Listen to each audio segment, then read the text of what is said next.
안녕하십니까, 안뱅입니다. 오늘은 컴퓨팅에 대해서 이야기해 보도록 하겠습니다. 왜 제가 맥이 아닌 IBM으로 선택을 했는지.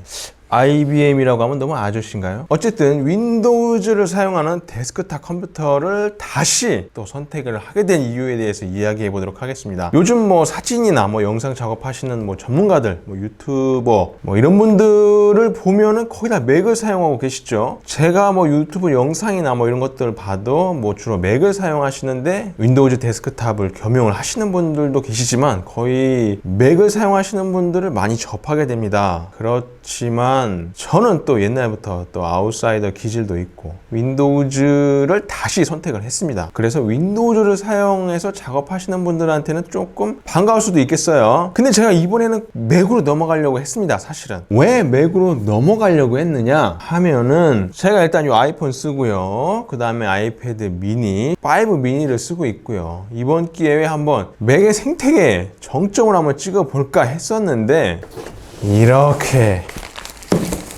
부품을 사게 되었습니다. 왜 이 부품들을 사게 됐느냐, 그것에 대해서 이야기를 안 할 수가 없는데요. 첫 번째는 일단 가성비가 되겠습니다. 애매한 가성비라고 말씀을 드릴 수 있을 것 같아요. 일단 M1 맥북이 나온 게 굉장히 가성비입니다. M1을 사용한 맥미니라든지 맥북 에어, 아이맥 이런 것들이 있는데 이런 것들이 가성비이기는 해요. 그렇지만 일부 작업자들에겐 조금 애매한 가성비라고 할까요? 일단 맥의 생태계로 들어오실 분들, 또 맥을 사용하셔야 할 분들한테는 이 지금 M1을 사용하고 있는 좀 엔트리급 모델은 굉장히 가성비가 왔습니다. 성능도 뛰어나고 사진 작업, 또 영상 4K 24 프레임의 영상을 3개를, 2-3개를 쌓아서 작업을 하시는 분들이나 이런 분들한테는 충분히 가성비 제품은 맞는 것 같습니다. 제가 이것들 영상을 굉장히 유튜브 영상을 많이 찾아봤는데 파이널 컷 프로를 사용하시는 분들은 어쩔 수 없이 맥을 사용하시게 되지만 고사양의 이 원본 소스나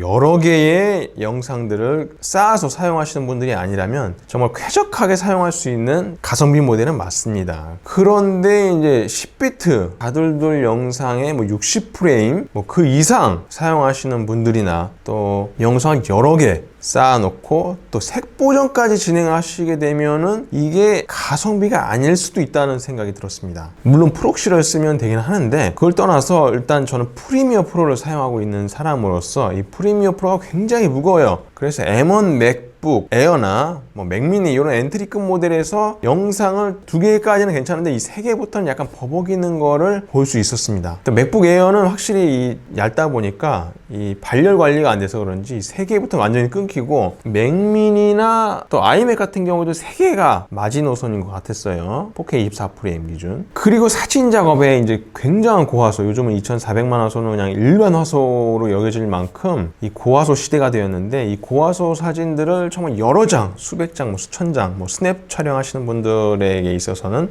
수천 장을 놓고 작업을 또 하게 되고, 파워 유저들이 사용하기에는 약간 좀 가성비라기 하기엔 조금 애매한 그런 걸 좀 느꼈어요. 그래서 일반적으로 가성비 하면은 가격이 먼저, 저렴한 가격에 높은 성능을 가성비라고 이제 하게 되는데, 이제 밥벌이로 하시는 분들 있잖아요. 사진 작업이라든지 영상 작업이라든지 밥벌이로 이제 컴퓨터를 사용하셔야 되는 분들은 시간이 돈입니다. 그래서 빠릿빠릿하게 빨리빨리 작업을 하는 게 정말 도움이 돼요. 그래서 이게 조금씩 쌓이다 보면 작업하는 시간의 차이가 엄청나게 늘게 됩니다. 그래서 이 시간 싸움이라고도 하는데, 어쨌든 고사양의 작업을 필요로 하시는 분들이나 이걸로 밥을 먹고 사시는 분들한테 있어서의 가성비는 일단 성능이 받침이 되고, 그 성능이 받침이 되는 것 중에 가격이 조금 저렴한 거, 그게 가성비가 되는 것 같습니다. 그래서 저는 참 사진을 하는 사람으로서 M1이면 조금 충분한 것 같긴 해요. 사실은 제가 영상도 굉장히 이 고급 스킬을 쓰는 것도 아니고 영상 한두 개, 많으면 2-3개 정도 쓰고 그렇게 작업을 하는데 충분할 것 같긴 합니다. 그렇지만 저도 이제 목표가 있는데, 이제 10비트 영상이나 로우 영상을 사용해 보고 싶고, 또 60프레임 아니면 또 4K 120프레임 활용할 수 있으면 이제 그렇게 더 큰 소스들을 활용하고 싶은 욕심이 있기 때문에, 정말 미래를 생각한다면 과연 맥미니 이런 것들이 저한테는 조금 당분간은 쓸 수 있지만 미래에 투자하기에는 조금 아쉽다라는 않을까라는 생각이 들었습니다. 그리고 조만간 또 M2도 나오게 될 텐데 지금 섣불리 또 M1 또 이런 엔트리급 모델을 샀다가 괜히 조금 배가 아파질 것 같아서 미루고 있던 차에 이제 집에서 작업을 전혀 할 수가 없는, 당장 조금 사야 되는 상황이었기 때문에 인텔, IBM,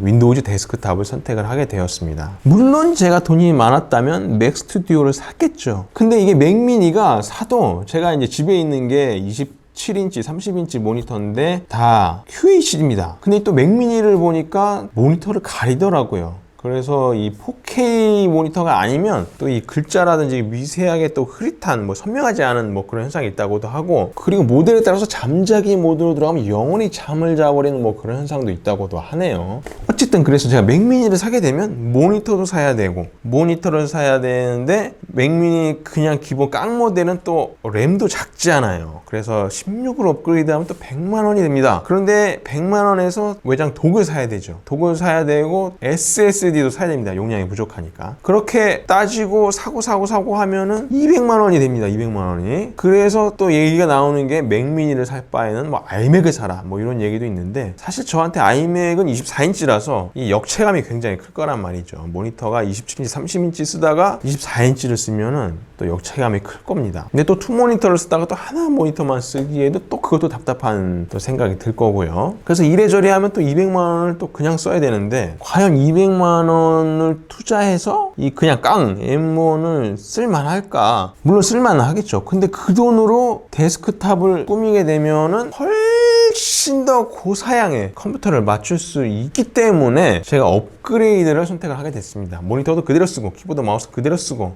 하드도 그대로 쓰고. 그래서 따지면은 제가 맥으로 아주 이주를 하는 것보다 당분간은 업그레이드를 해서 충분히 더 좋은 성능으로 사용할 수 있겠다라는 판단에서 구매를 하게 되었습니다. 제가 파이널 컷이나 이런 것을 썼다면 맥을 주저없이 선택을 했을 수도 있겠는데, 저는 프리미어 프로를 쓰다 보니까 이제 어도비의 노예죠. 어도비의 노예로 이렇게 어쩔 수 없이 업그레이드를 하게 되었습니다. 그래서 쿨러도 이렇게 수랭을 쓰면 좋겠지만 아직 수랭에 대한 조금 두려움이 있어요. 저 지금 사진관 컴퓨터도 수랭을 쓰고 있고, 이 친구들이 좋은 수랭을 샀어요. 어느 회사 제품인지 얘기는 안 하겠지만 그게 갑자기 돌연사한다는 현상이 지금 발생한다 그래서 그 제품 쓰는 분한테 좀 난리가 난 그런 상황이라고 하네요. 그래서 저는 그냥 당분간은 공랭 써보고 성능이 영 안 좋다 그러면 이제 조금 더 좋은 공랭을 써볼 생각으로 일단 쓸만한 공랭을 사봤습니다. 이 잘만이 부채꼴 모양으로 처음 나왔을 때부터 제가 썼기 때문에 잘만에 대한 신뢰감이 있어요. 그 다음에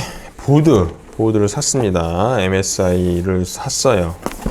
이 대망의 CPU, 11마존에서 지금 아마존에서도 마찬가지로 제가 원래 12600K를 사려고 했어요. i5. 근데 12700K를 지금 부가세까지 포함해서 44만원 할인해서 42만원에 살 수 있는 그 딜이 떠가지고 구매를 하게 되었습니다. 그래서 급하게 구매했어요. 사실 M2를 기다려볼까 이런 생각이 있었는데, 이 12700K를 42만원에 살 수 있다는데 누가 안 사겠습니까? 그래서 이 녀석을 구매를 해서 이렇게 아마존에 직구로 왔습니다. 근데 이게 찌그러져 있어서 살짝 불안하긴 한데, 어쨌든 개봉을 같이 해보려고 안 뜯고 있었어요. 이거를 진짜 꼴랑 이렇게 왔습니다. 꼴랑 이렇게만 넣어줬어. 자, 이 영롱한 12700K입니다. 이 영롱한 12700K.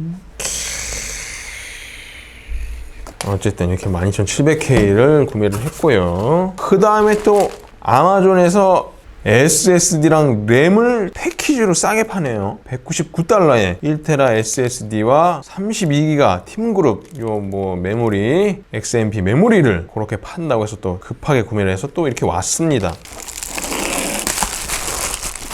그래서 이렇게 램이 왔어요. 램 T-Force Delta RGB DDR4 64기가를 꾸미려고 했으나 이제 DDR4로 또 넘어가야 될까 말까를 고민했기 때문에 일단은 32기가로 써보고, DDR5가 좋으면 그냥 또 넘어가기 위해서 32기가를 준비를 했고요. 또 이렇게밖에 안 팔아서 일단 이거 샀고, 그 다음에는 1테라 M2 NVMe. 이거 뭐라고 읽어요? NVMe? 컴퓨팅을 또 오랜만에 해서 요거 1테라짜리를 샀습니다. 짜자잔.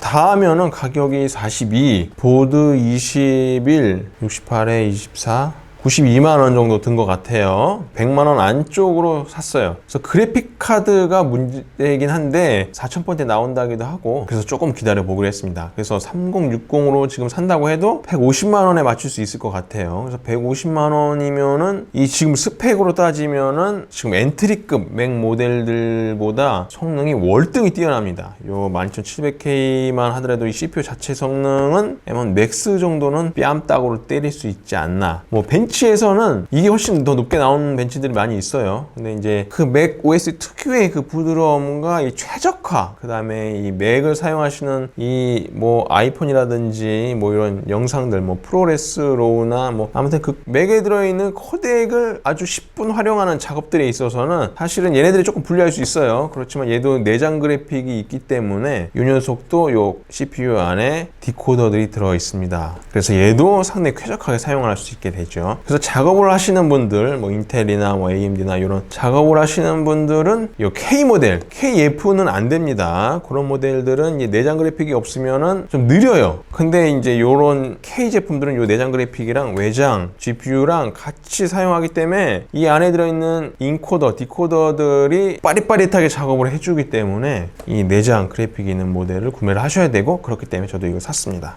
어쨌든 제가 극강의 가성비충이기 때문에 뭐 제가 돈이 많았다면 진짜 저도 맥 OS로 넘어가서 한번 맥이 어떤지 써보고, 또 연동 뭐 아이폰이나 뭐 아이패드나 이런 것들 정말 자유롭게 넘나들면서 정말 이 쾌적하게 또 이제 써보고 싶었지만, 현실적인 문제에 걸려서 어쨌든 업그레이드를 해서 뭐든 써야 하고 구매를 했어야 했기 때문에, 기왕 사는 김에 조금 더 고사양, 또 요 정도의 세팅으로 하면 제가 그래픽카드만 요즘 걸로 좀 구매를 하게 되면은 향후 몇 년간은 또 충분히 소화를 할 수 있기 때문에 이렇게 업그레이드를 하게 되었습니다. 제가 왜 굳이 인텔을 선택을 했는지, AMD 파인 제가 왜 인텔을 선택했는지에 대한 얘기는 여기서는 하지 않겠습니다. 따로 뭐 얘기할 수 있는 기회가 있으면은 또 얘기를 하게 되겠고, 과연 이 녀석, 이 CPU 빨이 굉장히 지금 뛰어난 이 녀석 과 구형 그래픽카드와의 만남은 과연 어떨지, 그걸 제가 조립을 해보고 한번 또 이야기해 보도록 하겠습니다. 그리고 정말 궁금한 게, 고성능 논쿠다랑 AMD 계열이겠죠? 고성능 라데온인데 저성능 쿠다, 그러니까 고성능 논쿠다 대 저성능 쿠다의 비교를 정말 해보고 싶어요. 그래서 지금 AMD가 6600XT 이런 것들이 굉장히 싸게 풀리고 있는데, 과연 이것을 구매하는 게 3050 같은 이 저사양의 쿠다를 쓰는 애들보다 성능이 과연 뛰어날지, 그게 정말 궁금합니다. 어쨌든 제가 지금요 10시 44분이에요. 지금 거의 11시가 다 돼가지고 지금 퇴근하고 애기 재우고 다시 지금 사진관에 나와서 부랴부랴 이렇게 세팅을 하고서 영상을 찍느라 지금 굉장히 피로감도 있고 지금 무슨 말을 했는지 모르겠습니다. 그래서 보시는 분들한테 굉장히 죄송스러운데, 저한테 있어서의 가성비는 IBM 인텔 데스크탑의 업그레이드였다 라는 점을 결론으로 말씀을 드리고, 실사용 이 느낀 점, 그것들은 또 나중에 정리해서 말씀드려 보도록 하겠습니다. 이제 조립해야 돼요. 조립을 해갖고 이제 또 다시 집에 가져가야 돼요. 어쨌든 오늘도 시청해 주셔서 감사합니다. 카트! 너도 카트!